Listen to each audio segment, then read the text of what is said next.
Welcome to the Applied Biosystems Taq Talk video series, where we break down real-time PCR to make it easier for you. Certain questions tend to come up again and again in the world of real-time PCR. Let's talk through a common FAQ.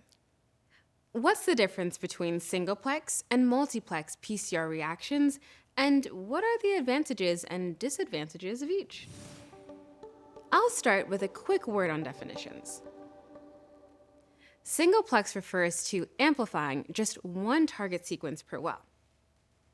For someone doing, say, a gene expression experiment using one target gene and one normalizer gene, the two assays are performed in separate wells.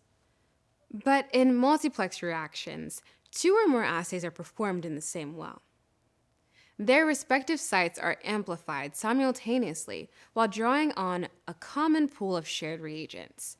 The most common form of multiplexing is duplexing, which is when two assays are carried out in the same well.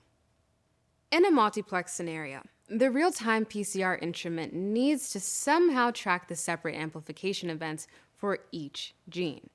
This means that each assay should have a unique labeling dye. Cyber-green master mix chemistry clearly isn't a good choice for multiplexing since it's a single dye. But with TaqMan chemistry, the individual targets can easily be labeled with different fluorophores, FAM and Vic dyes, for example, which any Thermo Fisher scientific instrument can distinguish. To set up a plate for multiplexing with any real-time software, just select your wells.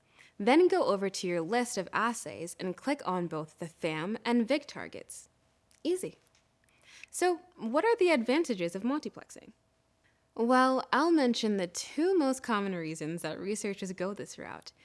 First and foremost, money. If someone can essentially cut the number of reactions in half, that reduces the consumption of reagents by 50%. Fair enough. The second reason is to achieve better precision in gene expression experiments.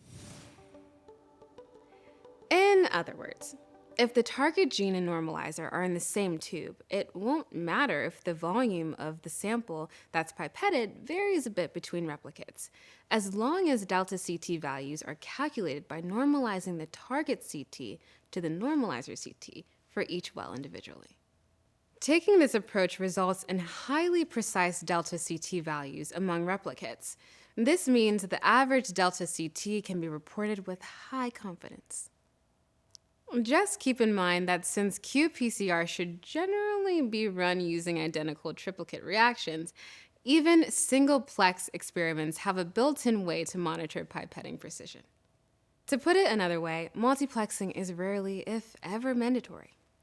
The competition between assays for common reagents can be a problem that negatively affects the data.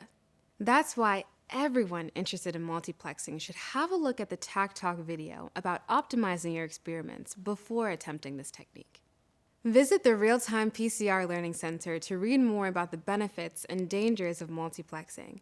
Also, be sure to check out more Applied Biosystems Taq Talk videos at our website, thermofisher.com/taqtalk.